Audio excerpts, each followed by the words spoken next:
Assalamu alaikum wa rahmatullahi wa barakatuh. Welcome to today's Friday Reflections on this, the 26th of June 2020. Jummah Mubarak. Earlier, I was originally planning on discussing something slightly different today, but I showed my daughter a clip from Close Encounters of the Third Kind. She was playing something on virtual keyboard on the computer, and I thought she might find it interesting. And in this clip, obviously, it's the one everybody's familiar with, where you've got the sequence played on the keyboards and the spaceships responding to it. It's like a light and sound show. And I didn't know when I clicked on the link that it would be a version of the video that someone added funny subtitles to. And this was the case.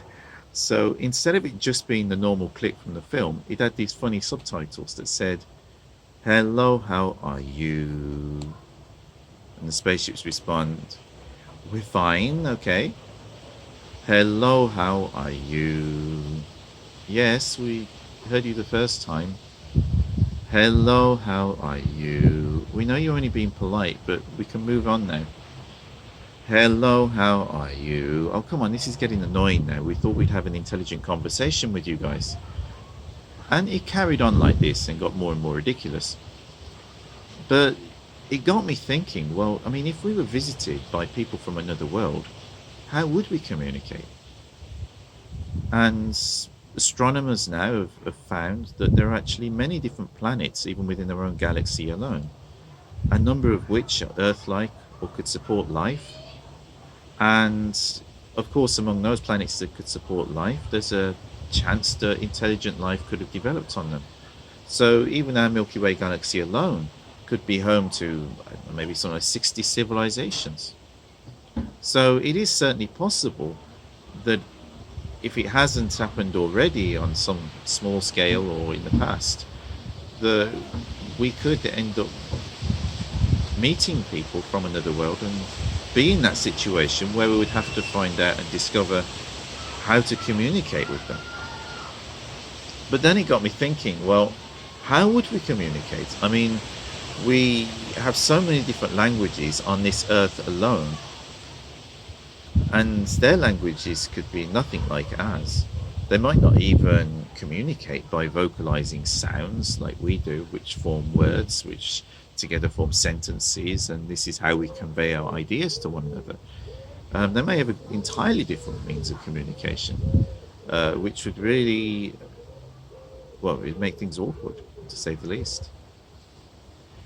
But then I got thinking further, and I thought, yes, there are so many different languages on the earth and so many civilizations, and we misunderstand each other.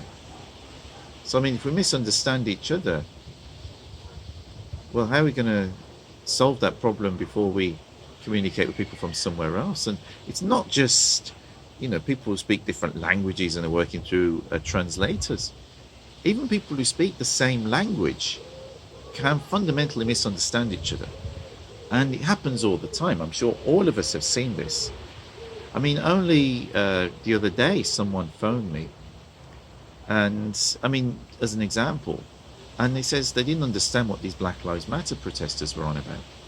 Because these Black Lives Matters people are saying that we are privileged because we're white.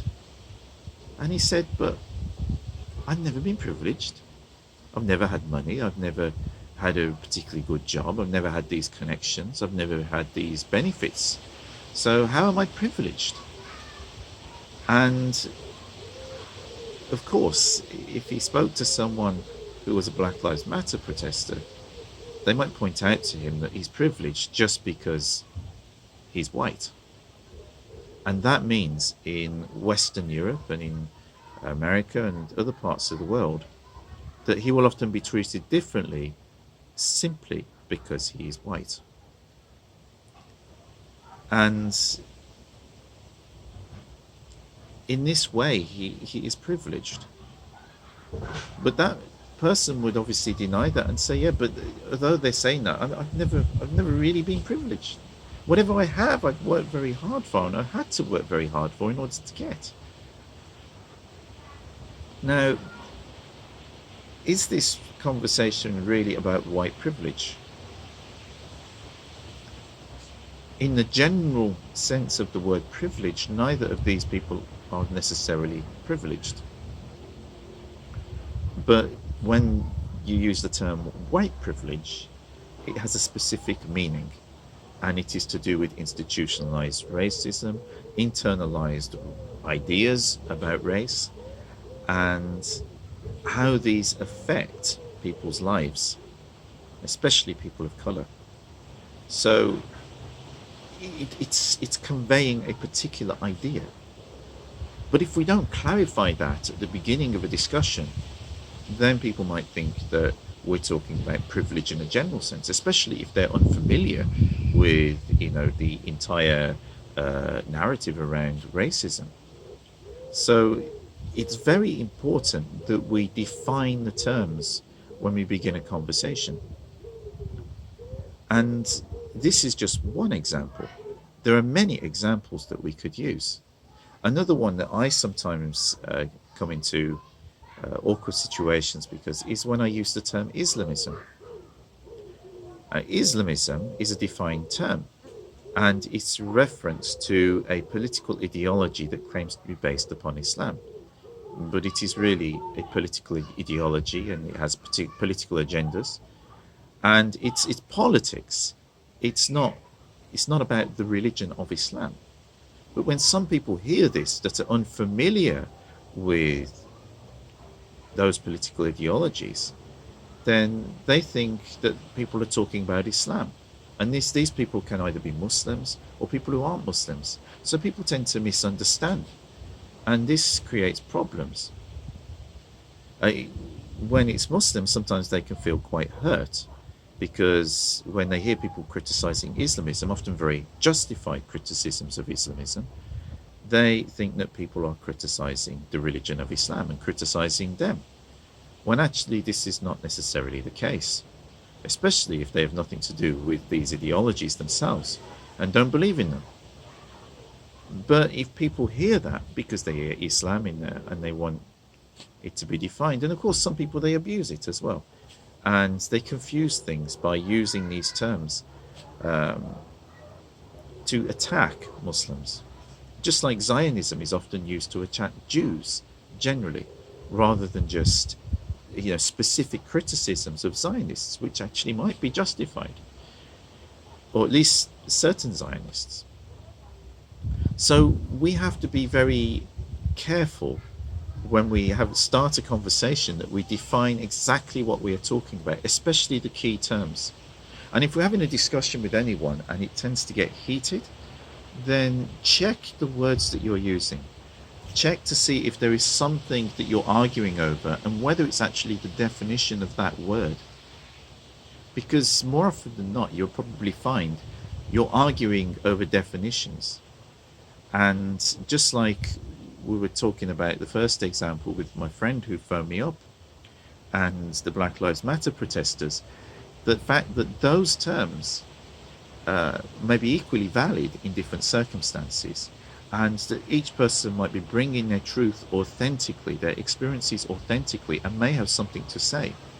And just shutting down the conversation and saying that they're wrong and it's not like that, or he doesn't understand, in regards to either of these people, it solves nothing, and it doesn't get us into a better place where we understand each other better and we can build a better world, which is surely what all of us want.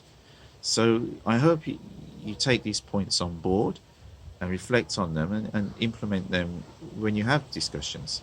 And for surely we need more discussions, because today we are more and more in echo chambers. A lot of people tend to associate with people who are of their particular political beliefs, whether that is left or right, or their particular religious beliefs, or other kinds of beliefs and perspectives. And people tend to associate with people who think more similarly to themselves. And on social media, all their friends, or most of their friends, come from people who are from these same groups that think similarly to themselves. And we need to be careful of this, because this is causing people to become much more ossified and polarized in particular groups. And everybody has their authentic experiences. Everybody has things which has happened to them and which they've been through, which they want to express, and which need to be expressed and need to be understood more widely in order for us to solve these problems together. So it is absolutely vital we have these conversations. But in order to have those conversations, we need to define our terms and ensure we understand each other. I pray everybody is well, and if anybody is going through anything, that Allah makes things easier for you or grants you the means to overcome your difficulties. If anybody has ill health, I pray that Allah grants you a swift recovery and grants you good health. If anybody has any other difficulties, I pray Allah helps you with them and makes things easier for you and blesses everyone and their families. Allahumma salli ala Sayyidina Muhammadin wa ali Sayyidina Muhammadin wa rabbi salim. Sayyid Rabbi wa salim ala jami'i anbiya'i wa mursalin wa alaykum ajma'in walhamdulillahi rabbil alamin. Al-Fatiha. Bismillahirrahmanirrahim. Alhamdulillahi rabbil alamin. Ar-Rahmanir Rahim. Maliki yawmiddin. إياك نعبد وإياك نستعين اهدنا الصراط المستقيم صراط الذين أنعمت عليهم غير المغضوب عليهم ولا الضالين آمين